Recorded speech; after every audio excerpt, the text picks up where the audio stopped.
and on stage, you know they just don't care. I can't take the sound, can't take the noise. Got a woman to move on, I guess I got no choice. Welcome, my name is Wendell Ellis with the Genesis Men's Hour. I'm your host for today's show, live call-in television.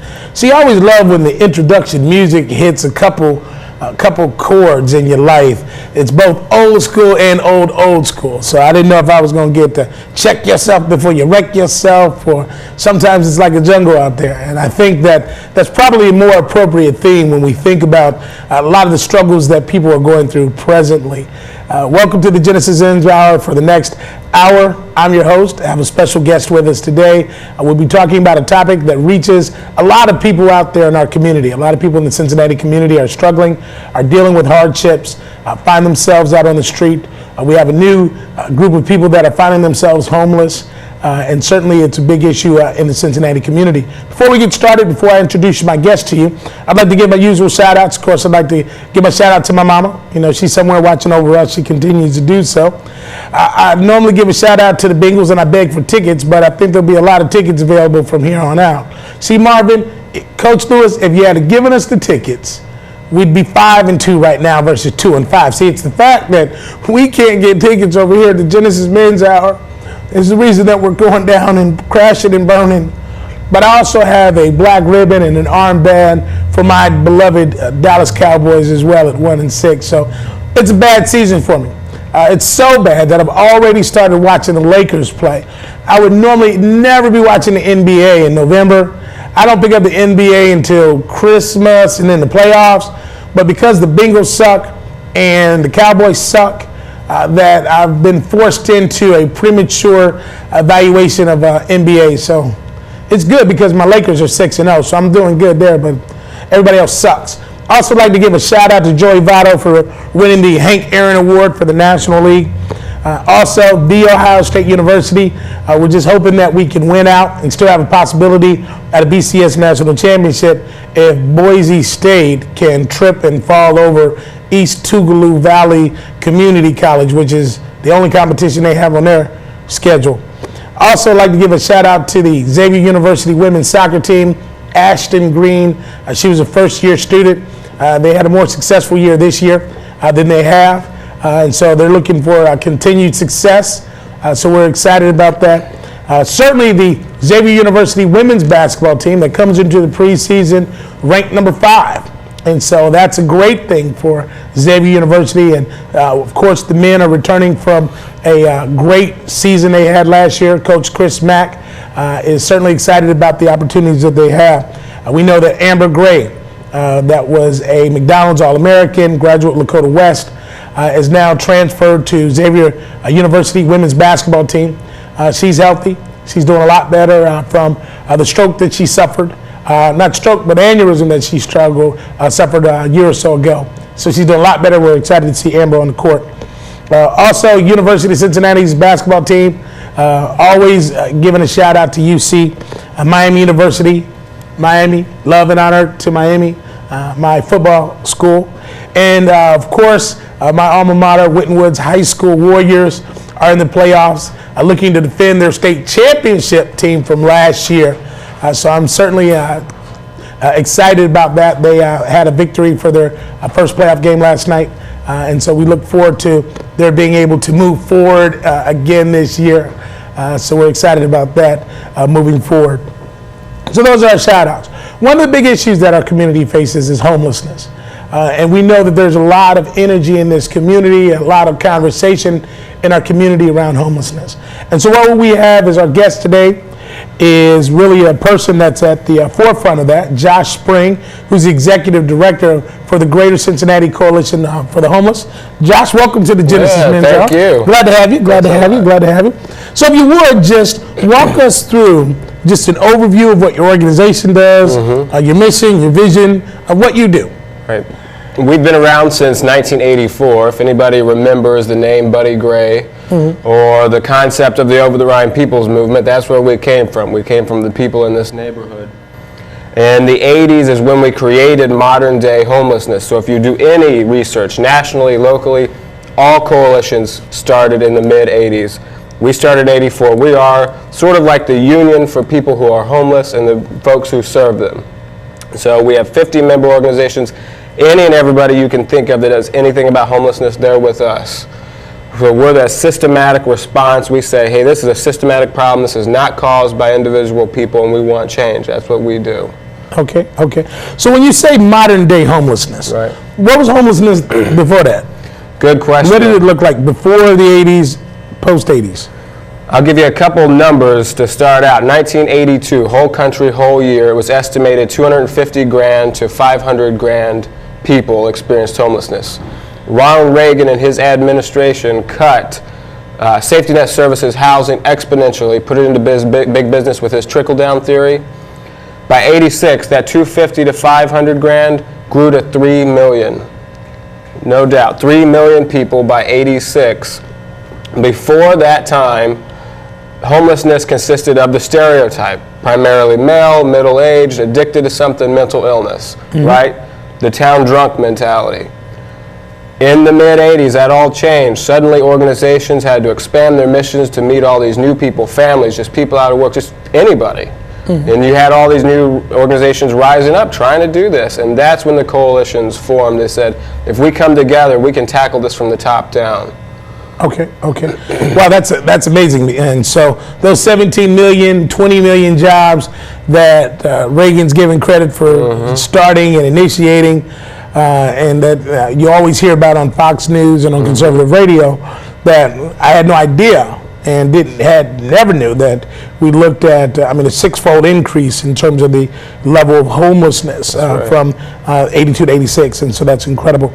When you think about some of the additional services, what are some of the additional services to get people back in? I remember for 13 and a half years being with the Genesis Men's Program, being the executive director for 11 and a half of those 13 years.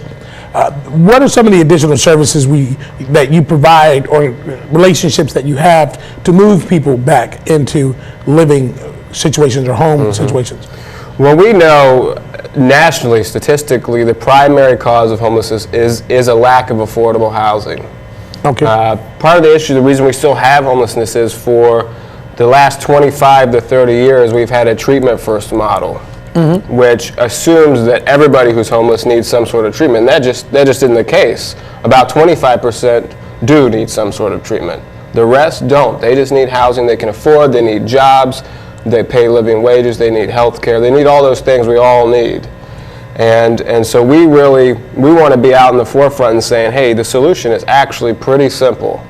You know, we can get bogged down in this idea that we got to treat everybody.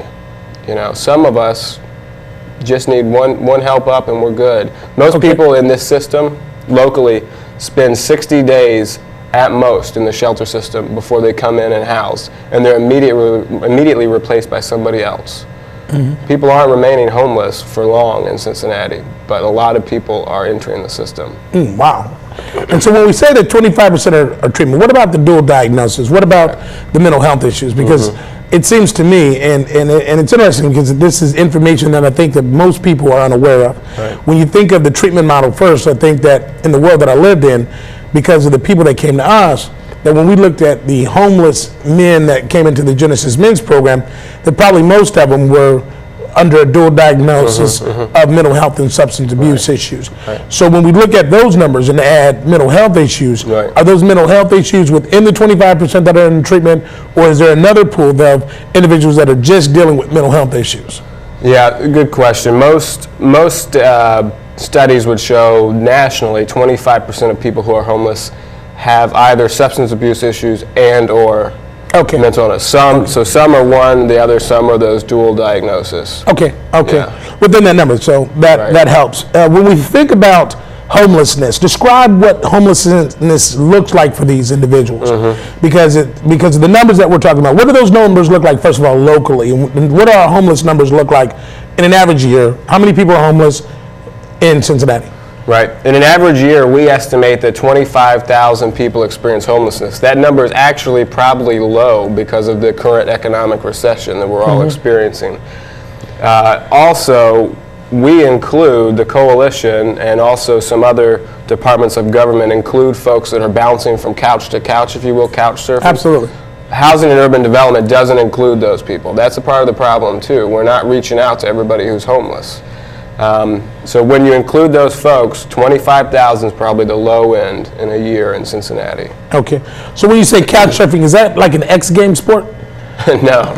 That means that mom and kids, dad and kids, maybe just one person, every night, different house, every couple nights, different house. You know, no housing foundation at all.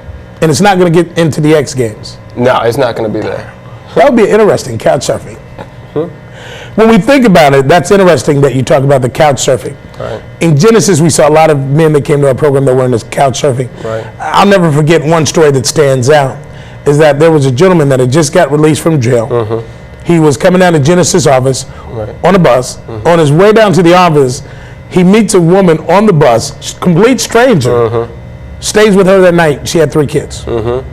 So this woman brought in a stranger into her apartment with 3 children because what are the numbers when it looks like in terms of families?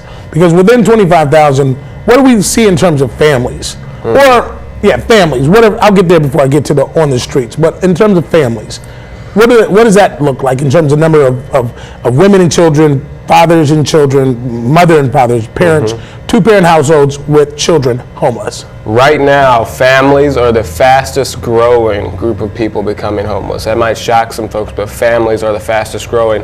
Give you a little kind of micro picture of this. In October, we have a hotline. If you're a family, you call in to get into family shelter, right? October, we had I think about 500, 600 families call in. Wow. Okay. We don't have enough family shelter. About half of those folks got turned away. We don't know where they are. We don't have enough. So you look at that, you do the numbers in your head, it's astronomical. More and more families are becoming homeless right now.